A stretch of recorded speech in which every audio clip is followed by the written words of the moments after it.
Mga kapuso, paano ba natin mapoprotektahan ang kabataan laban sa mga abusong kaakibat ng paggamit ng internet? Isa sa mga hakbang ng Department of Education ang Cyber Safe Manuals para sa mga guro at magulang. Layo nitong maturuan sila kung paano iiwas ang kabataan sa internet abuse. Kaugnay riyan na makakasama natin sina Israel Ace Diloy, ang Senior Advocacy Officer ng Stairway Foundation Incorporated, isang NGO na isa sa mga katuwang ng Department of Education sa paggawa ng manual. At si Edgar Briñas, ang co-writer ng CyberSafe manuals na ito. Magandang umaga po sa inyo. So these are quite impressive looking manuals, glossy, no?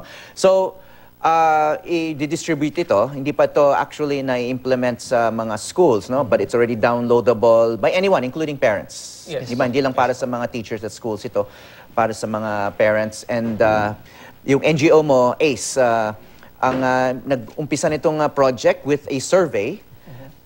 Ano yung pinakabuod ng resulta ng survey?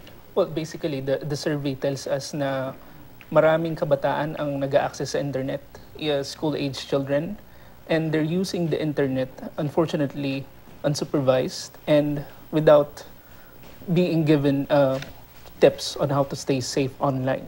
Generally unsupervised by anyone? Yeah. Including parents? Including parents. So in the survey, we found out that majority aren't really supervised by parents. So they can go online without supervision. They use mobile internet. They go to the internet cafes without supervision. So why is this risky behavior to surf the internet unsupervised? Ano yung mga nangyayari na at ano yung posible pang mangyari? Well, surfing the internet supervised is generally not risky per se. The problem is yung concept na hindi nakaka-receive ng online safety education ang majority ng bata sa Pilipinas. So, when they go online, they get exposed to pornography. Pornography, yan ang main danger sa tingin mo? So, I think there are three main dangers. Number one is exposure to online pornography. Number two is, of course, cyberbullying. And number three is yung tinatawag na cybersex. So, when you talk about cybersex, you have two main aspects. You have syndicated cybersex, and you have now the concept of self-generated child sexual abuse materials. So yung mga bata mismo gumagawa. Okay, so based on these results of the survey, na maraming bata ngayon ay pumupunta sa mga websites na hindi dapat nilang napupuntahan, whether they're, even if they're supervised. Even, di ba, kahit payagan ng magulang, hindi dapat talaga nagpupunta sa mga porn sites. Yeah. Okay, Edgar Briñas, you're one of the writers of the CyberSafe manuals. Yes, po, na, okay, this is sponsored at least partially by DepEd. Kayo mismo yung nag-produce nito at magdi-distribute, pwedeng i-download ng mga teachers. Anong main message nito mga manuals ninyo? Well, actually, ang tinuturo po talaga ng manuals, yung mga basic na steps po, how to keep people safe online.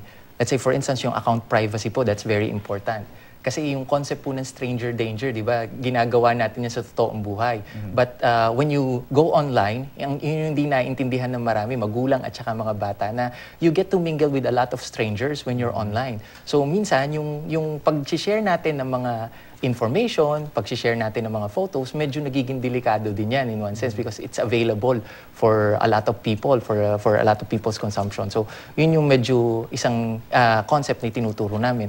Another one, aside from keeping them private in their accounts, yung sa online gaming. Kasi marami pong mga estudyante talaga, yung mga truancy cases natin sa DepEd. Minsan, ang main reason noon talaga is they go to computer shops instead of the schools. So yung abuse noon, yun yung mga tinuturo din ng manuals, how to really prioritize things and how to really enjoy yung online life without sacrificing so much in real life. Okay, hindi ba dapat kinakausap din ng DepEd itong mga computer shops? Yung mga computer shops naman, di ba, at tulad ng mga bar at etc., yung mga ganung establishments, they can actually prohibit children or minors from using their facilities during certain hours. Parang mga bilyaran din yan, di ba? Yung mga, nandyan yung mga truant na mga kabataan.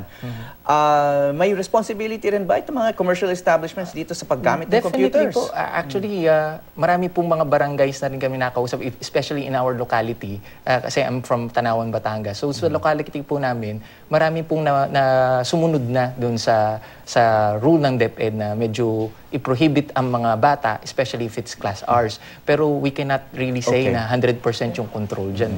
And if I may, also, the national law, yung the Anti-Child Pornography Law of 2009, actually mandates local government units to supervise or to monitor local internet cafes. Actually, ngayon required all internet cafes, they should have filtering software installed. So children and any other individual cannot access child pornography. At the ISP level, Internet Service Provider level, they are actually required to install filtering software as based on Republic Act 9775. Okay, well, pornography is one thing. Siguro, kayang-kaya ng mga filtering software. Pero itong sinasabi mong stranger danger, kaya sinasabi mo, kailangan medyo stricto doon sa mga privacy settings. Ano? Pero alam din natin, kasi I'm a parent of a millennial myself. Actually, baka mas bata pa sa mga karamihan ng millennial. He's 13 going on 14. Ano? And then, hilig niya talaga yung mag-chatting sa mga kaibigan niya, and then online gaming where he's actually exposed to a wide array of gamers. Nasa-supervise naman namin, but not 24 hours a day. If you're very strict naman about prohibiting interaction with strangers, wouldn't that also limit maybe the number of people that he can game with? Kung di naman ganun ka unhealthy or unsafe yung game mismo. What is wrong with playing games with other children, for example, in other countries, which is happening with my kid? Ayan.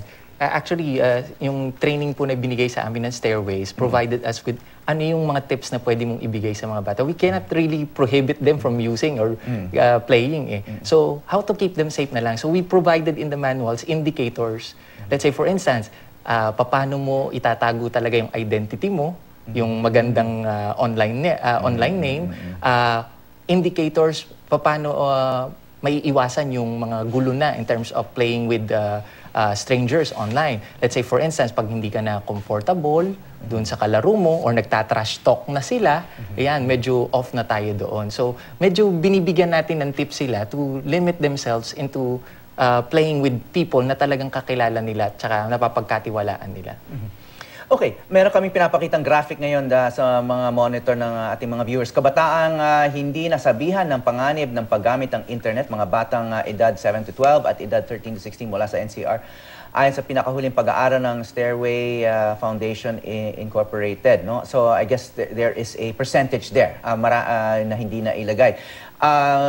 Mataas ang percentage ng mga kabataang hindi nasabihan ng pangan. So, kaninong responsibilidad ba? Parents or teachers? Or who has the main responsibility for supervising internet use? Well, sinasabi nga natin, it takes a village to raise children. So, our perspective is that it's everyone's responsibility. So, sa iba't ibang sphere ng buhay ng bata, merong responsibility ang bawat duty bearer. So, pagdating sa school, teachers should have a say on how to impart online safety tips to children. Pagdating sa bahay, that's very crucial also.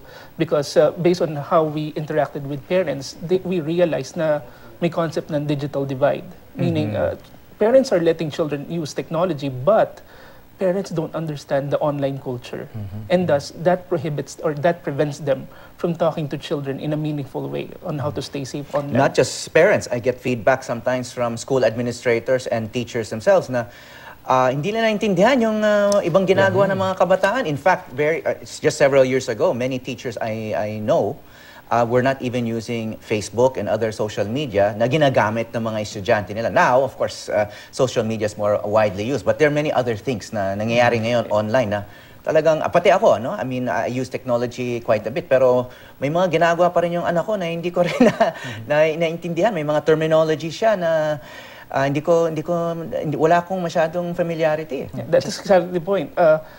Sa sessions namin sa mga bata, sasabihin ng bata, paano po kami magsasabi sa mga teacher kung yung teacher namin hindi naintindihan ko ano yung tweet? Okay, pati yung ganun ka-basic. Ano yung Twitter or pag-tweet? Actually, yun po yung reason bakit mataas yung unreported cases for cyberbullying. Kasi wala silang mapuntahan. Kahit parent nila hindi naiintindihan yung mga terminologies, pati yung teacher, pag pinagsumbungan nila, hindi rin naiintindihan at hindi rin alam kung paano mag-respond. So, yun po yung mga nangyayari sa atin right now. Okay, so we don't have a lot of time, pero basic tips or advice, ang sabi mo nga ay when using the internet, especially in the public domain, wag gumamit ng tunay na identity. Itago if you need to interact with strangers at all. Diba? Kasi maraming games ngayon, you interact with other gamers in other places, which is part of the joy of it. Hindi lang yung mga kakilala mong mga bata, pero mga people just meet online. Pero wag gumamit ng, I remember early on, yung Club Penguin, no? Years and years ago. My kid was 6 or 7. I used to play with him. Pareho kami may alias, no? Other tips na parents and teachers can implement right away. Well, one basic concept is that children should identify a trusted adult if they feel safe online, they feel unsafe online. So, yung basic lang, yung good relationship between a parent and their child, that's a very basic thing. So that yung bata hindi mahihiya or hindi magiging apprehensive na magsabi sa magulang. Okay, so in other words, hindi rin productive yung sobrang hihigpitan. Exactly. Ang paggamit. You it's have a to balancing understand it's part of our lives now, and it's part of everyone's lifestyle. Another yung fibs po na sinasabi namin lagi sa mga training. Privatize your account, ignore pag may mga nagbabash na, at saka may mga nagsacyberbullying. Huwag patulan. Huwag patulan. And then block the site of that person, and then screenshot mo para may material evidence ka. And last, of course, is report. Report. Fibs plus report. Yeah. Okay, and all those tips are in the manuals that are online and freely downloadable. Yeah, Libre naman siguro to. Yes, it's downloadable via cybersafe.asia.